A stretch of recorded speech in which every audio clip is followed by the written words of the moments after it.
اعوذ باللہ من الشیطان الرجیم، بسم اللہ الرحمن الرحیم۔ السلام علیکم دوستو، آج میں آپ کو ایک ایسی عورت کی کہانی سناتا ہوں جس کے 20 بچے مرنے کے بعد اللہ تعالیٰ کی طرف سے اسے ایک بہت ہی زبردست انعام سے نوازا گیا۔ تو دوستو، ایک عورت کو اللہ تعالیٰ ہر بار اولاد نرینہ سے نوازتا، مگر چند ماہ بعد وہ بچہ فوت ہو جاتا، لیکن وہ عورت ہر بار صبر کرتی اور اللہ کی حکمت سے راضی رہتی تھی، مگر اس کے صبر کا امتحان طویل ہوتا گیا اور اس طرح ایک کے بعد اس عورت کے 20 بچے فوت ہو گئے۔ آخری بچے کے فوت ہونے پر اس کے صبر کا بندھن ٹوٹ گیا۔ وہ آدھی رات کو زندہ لاش کی طرح اٹھی اور اپنے خالق حقیقی کے سامنے سر سجدے میں رکھ کر خوب روئی اور اپنا غم بیان کرتے ہوئے کہا، اے کون و مکان کے مالک، تیری اس گنہگار بندی سے کیا تقصیر ہوئی کہ سال میں 9 مہینے خون جگر دے کر اس بچے کی تکلیف اٹھاتی ہوں، اور جب امید کا درخت پھل لاتا ہے تو صرف چند ماہ اس کی بہار دیکھنا نصیب ہوتا ہے۔ آئے دن میرا دل غم کے ہول کا شکار رہتا ہے کہ میرا بچہ پروان چڑھے گا بھی کہ نہیں۔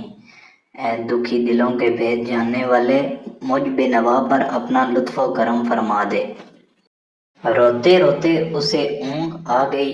خواب میں ایک شگفتہ پربہار باغ دیکھا جس میں وہ سیر کر رہی تھی کہ سونے چاندی کی اینٹوں سے بنا ایک محل نظر آیا جس کے اوپر اس عورت کا نام لکھا ہوا تھا۔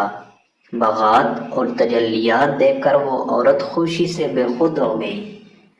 محل کے اندر جا کر دیکھا تو اس میں ہر طرح کی نعمت موجود تھی اور اس کے تمام بچے بھی اسی محل میں موجود تھے جو اسے وہاں دیکھ کر خوشی سے جھوم اٹھے تھے۔ پھر اس عورت نے ایک غیبی آواز سنی کہ تم نے اپنے بچوں کے مرنے پر جو صبر کیا تھا، یہ سب اسی کا اجر ہے۔ خوشی کی اس لہر سے اس کی آنکھ کھل گئی۔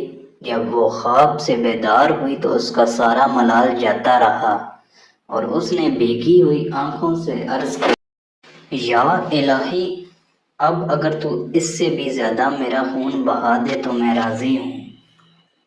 اب اگر تو سینکڑوں سال بھی مجھے اسی طرح رکھے تو مجھے کوئی غم نہیں۔ یہ انعامات تو میرے صبر سے کہیں زیادہ ہیں۔ درس حیات: انسان کو ہر حال میں صبر کا دامن تھامے رکھنا چاہیے، کیونکہ یہی چیز انسان کو اللہ کے قریب کرتی ہے۔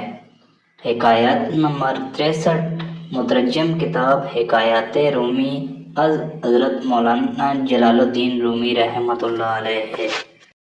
دوستو، آپ کو آج کی ہماری ویڈیو کیسی لگی یہ کومنٹ سیکشن میں ضرور بتائیے گا اور چینل کو سبسکرائب کر دیں۔ جزاک اللہ۔